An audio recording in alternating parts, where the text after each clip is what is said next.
ou você aprende a brigar, você vai sempre brigar pelas razões erradas. Isso porque quando a gente não consegue identificar a raiva, a chateação, ou as razões das quais a gente está sentindo determinadas coisas, geralmente a gente guarda pra gente e começa a utilizar razões que não são tão convencionais para puxar um conflito, para puxar uma briga. A grande questão é porque quando a gente faz esse movimento de não resolver as nossas questões, a gente também não acha os caminhos para sair daquela situação. E acaba se tornando um relacionamento desgastado, um relacionamento complicado e um relacionamento difícil. E é claro que para a gente pensar em comunicar os nossos afetos, como a gente se sente, parte também do lugar de, às vezes, a gente desenvolver um repertório que até então não havia sido desenvolvido na nossa família. É muito comum que dentro das famílias brasileiras, ou talvez na sua, na minha família, conflitos eram sempre entendidos como momentos de raiva e de briga. E eu acho que é importante a gente pontuar isso, porque não é só culpa dos nossos pais ou do repertório de afeto que eles tinham. Também tinha a ver com o trabalho que eles exerciam, a responsabilidade que eles tinham que ter. Então é diferente de hoje que, assim, à medida que a gente vai avançando, essas discussões são mais possíveis. Discutir raiva, discutir chateação, discutir o que você quer para sua vida. De modo geral, acho que essas discussões chegavam menos até eles, era uma vida muito apresentada no que deveria ser e o que tem que fazer. E à medida em que eles iam percebendo que aquilo não era exatamente o que eles tinham pensado, acredito eu que a raiva, a chateação, a frustração ficavam ali acumuladas dentro deles, né? Por um lado, ter que cumprir aquele ideal que eles tinham colocado, aprendido do que seria ser um adulto, e, por outro lado, entender que aquilo talvez não fizesse sentido. Agravando tudo, geralmente, né, os pais mais jovens, eles faziam esse papel de ter filhos e esses filhos acompanhavam esse crescimento e essa compreensão de mundo deles. Então, se você é fruto aí dessa geração que acompanhou seus pais, se achegue, porque é um pouco sobre isso, um pouco sobre a referência que eles tiveram e um pouco sobre a nossa própria referência. Quando a gente tem referências de conflito muito pautadas em violência, em discussão, a gente começa a entender que puxar um conflito, puxar um desentendimento vai levar a uma situação de violência.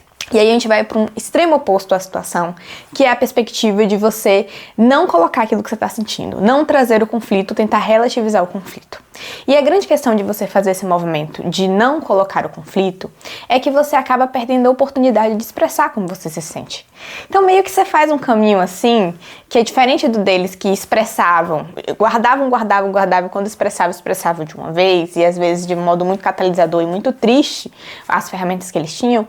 O nosso, eu acredito que seja um caminho um pouco diferente, né? A gente guarda e não expressa. E hoje a gente tem possibilidade, às vezes, de saída dos relacionamentos muito mais do que eles tiveram. Então, às vezes, a gente termina as relações, a gente, né, bloqueia, a gente segue a vida.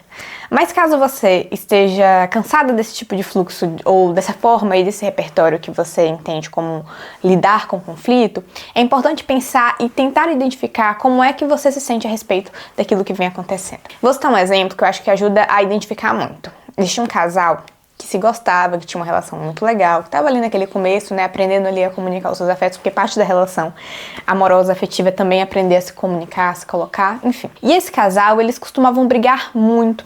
E aí nas brigas, não eram brigas assim sobre como eles se sentiam, mas geralmente eram brigas de discussões acadêmicas, enfim, aí entrava um na discussão do outro, achava que estava sendo desrespeitoso, e aí a raiva que eles sentiam um do outro em determinados outros pontos do relacionamento era discutida ali. Tudo bem ter um momento de discussão na raiva? Tudo bem utilizar isso de modo acadêmico, talvez eles se tornavam até mais inteligentes quando utilizavam esse repertório.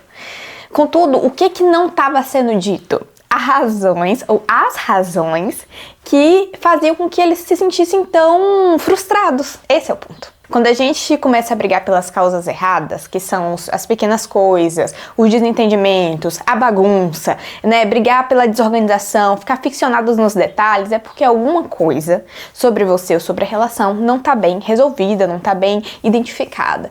E às vezes o caminho é se perguntar mesmo assim, né, o que dentro desse relacionamento eu tô me sentindo tão chateada? E aí quando a gente vai pra essa pergunta, né, o que me causa chateação dentro das minhas relações, às vezes a gente vai encontrar as respostas já prontas, que é assim, porque ele faz isso, porque ele deixa bagunçado as coisas, e isso me irrita, né? Não tem outro jeito, é isso mesmo. Não tem outro jeito, sabe? É esse o ponto. Não tem outro jeito, Não tem uma conversa, não tem uma discussão, não tem um ponto, não tem uma colocação sobre aquela situação. Isso está dado, essa é a verdade da coisa. Esse ponto pra gente considerar é que, de algum modo, a gente precisa identificar os nossos sentimentos, identificar as nossas bandeiras e levantá-las e ser capaz de discutir. E essa discussão tem a ver com raiva? Essa discussão tem a ver com violência? Essa discussão tem a ver com conflito? Não necessariamente, assim. Pode haver esses nuances, sabe? Sobre a raiva, sobre o conflito, dependendo do modo que for o conflito, né? Você não precisa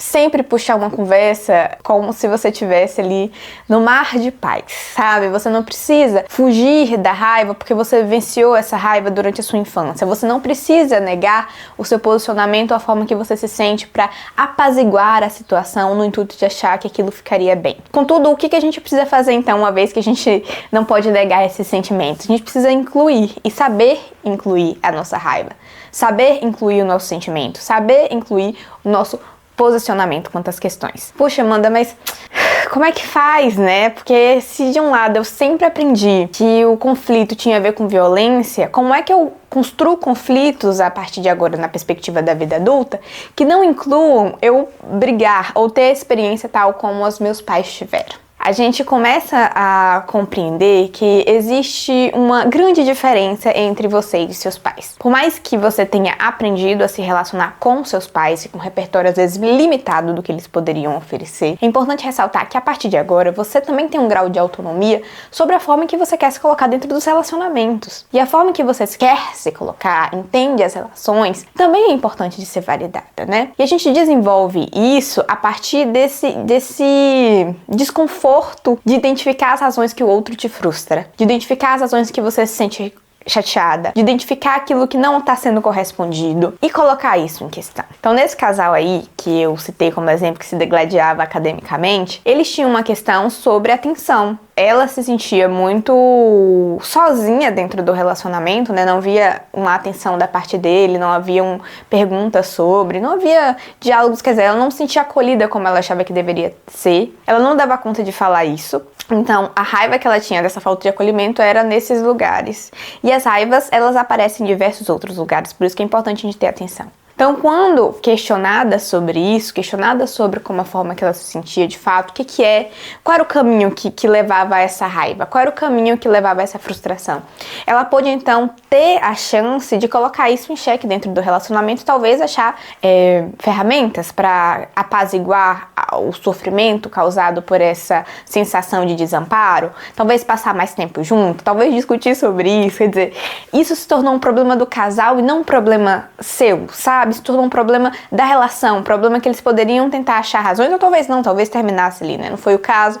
Mas, enfim, colocar isso a jogo é tirar um pouco a responsabilidade que os sentimentos e aquilo que está acontecendo deve ser ali vivido e vivenciado, você deve apagar aquilo que você está sentindo e colocar em xeque, colocar em evidência e talvez enfrentar e fazer alguma coisa a respeito. Eu sempre falo que, às vezes, a gente tem um costume de se apegar demais ao sofrimento que a gente conhece por medo de um sofrimento desconhecido, mas assim, já que a gente vai sofrer, sabe? Iremos sofrer de qualquer modo.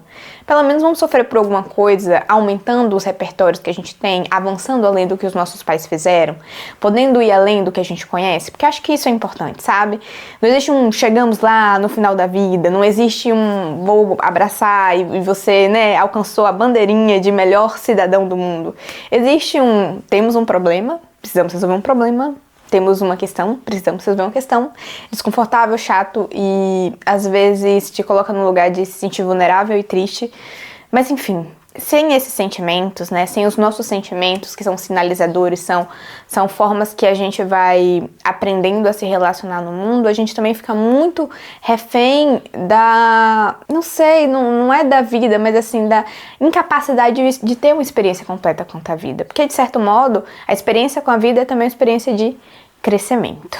Bom, eu fico por aqui. Foi um prazer te acompanhar nessa sessão. A gente se vê na próxima oportunidade. Me conta aqui se você consegue se comunicar bem dentro dos relacionamentos, se é uma coisa possível pra você, se não é uma coisa possível pra você. Foi um prazer, né, estar contigo novamente. Informações sobre atendimento, link abaixo. Informações sobre o nosso podcast, também no link abaixo. Você pode me encontrar no Instagram. E é isso, tá bom? Um beijo, boa semana e até mais.